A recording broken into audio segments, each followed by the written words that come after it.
प्रधानमंत्री नरेंद्र मोदी ने दिल्ली में बैठक बुला ली है। खबर यह है कि 100 दिन के एजेंडे पर इसमें चर्चा होगी।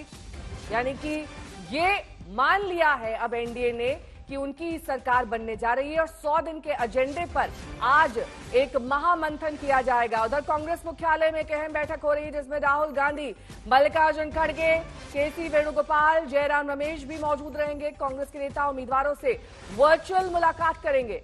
नीतीश भी दिल्ली आ रहे हैं जो कि एनडीए की इस बैठक में शिरकत करने वाले हैं। तो कांग्रेस आगे की रणनीति पर बैठक कर रही है, वहीं एनडीए की आज अहम बैठक बुलाई गई है। नतीजों से पहले ये सियासी हलचल हम आपको दिखाएंगे तस्वीरों के माध्यम से, बात करेंगे तमाम संवाददाताओं से। लेकिन आज दिल्ली में कई अहम बैठक बुलाई गई है। राहुल गौतम मेरे सहयोगी जुड़ गए हैं तमाम जानकारी के साथ। राहुल, एनडीए की तरफ से जो बैठक बुलाई गई है उसमें कौन कौन शिरकत करने वाला है और कितने बजे? कांग्रेस की बैठक में कौन कौन शिरकत करने वाला है और इस बैठक को कितने बजे शुरू किया जाएगा? देखिए, बैठक चल रही है कांग्रेस मुख्यालय पर, जिसमें मल्लिकार्जुन खड़गे मौजूद हैं, राहुल गांधी मौजूद हैं, केसी वेणुगोपाल मौजूद हैं, मीडिया के जो इंचार्ज हैं जयराम रमेश वो मौजूद हैं। और ये एक वर्चुअल मीटिंग है जिसमें तमाम जो प्रत्याशी कांग्रेस पार्टी की तरफ से लड़े वो तमाम लोग जुड़े हुए हैं। इस मीटिंग का जो मेन एजेंडा है कि 4 तारीख को जिस दिन मतगणना होगी उस दिन आप किस प्रकार से एहतियात बरत सकते हैं।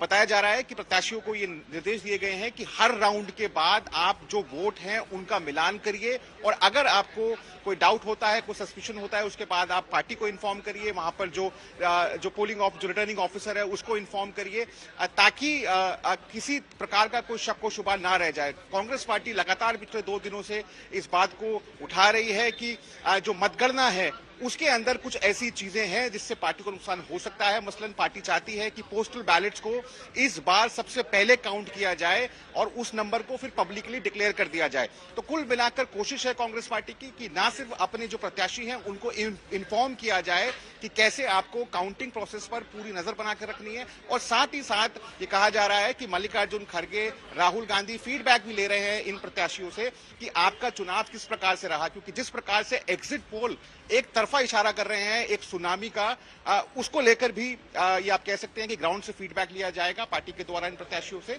और उसके बाद ये दिशा निर्देश दिए जाएंगे कि 4 तारीख को जब काउंटिंग होगी आप इन तमाम चीजों का ध्यान रखिए। मैं जानकारी और दे दूं कि थोड़ी ही देर के बाद एक प्रतिनिधिमंडल कांग्रेस पार्टी का इलेक्शन कमीशन भी जाएगा, जहां पर उन तमाम चीजों के बारे में जो भी कंसर्न्स हैं पार्टी के, मसलन पोस्टल बैलेट को लेकर और किस प्रकार से आपको जो वोट है उनका जो मिलान करना, इन तमाम चीजों को लेकर इलेक्शन कमीशन को अप्रोच किया जाएगा। कोशिश है पूरी जो प्रोसेस है कांग्रेस पार्टी चाहती है कि उसके अंदर उनका से बने, उनकी आप कह सकते हैं कि जवाबदेही तय करना चाहते हैं इलेक्शन कमीशन की, ताकि किसी प्रकार से कोई शक शुबा ना रह जाए, क्योंकि एग्जिट पोल जिस तरीके से आए हैं वो पूरी तरीके से एक तरफा दिखा रहे हैं। कांग्रेस पार्टी को लगता है कि वो पत्थर की लकीर नहीं है। अभी भी जो उन्होंने चुनाव लड़ा है उससे ग्राउंड से उनको फीडबैक मिला है वो 295 से नीचे नहीं जाएगा इंडिया गठबंधन, और अगली सरकार उनकी ही बनेगी। लेकिन अगर नतीजों में ये तब्दील नहीं होता है जो वो आकलन कर रहे हैं और एग्जिट पोल के अगर नतीजों की माने, उस हिसाब से हर बार की तरह 2019 की तरह कांग्रेस एक बार फिर ईवीएम पर उंगली उठाएगी, एक बार फिर वही बात कहेगी जो उसने 2019 में कही थी। देखिए, ईवीएम को लेकर पार्टी ये साफ तौर पर ये कह चुकी है कि आधिकारिक तौर पर उन्होंने कभी भी ईवीएम पर सवाल नहीं उठाए हैं।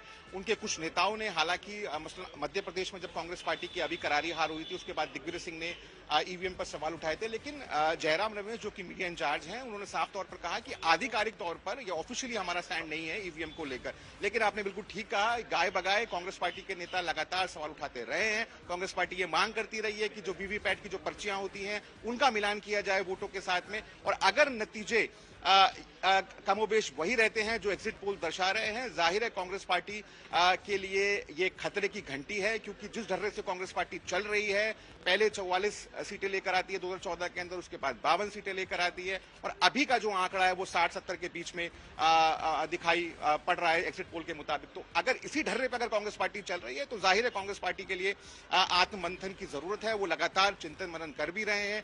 कोशिश है कांग्रेस पार्टी की कि यूनाइटेड ऑपोजिशन की जो एक तस्वीर खींची गई थी बड़ी, उसको बना के रखा जाए और 4 तारीख का इंतजार किया जाए, नतीजों के बाद ही अगला कदम उठाया जाए।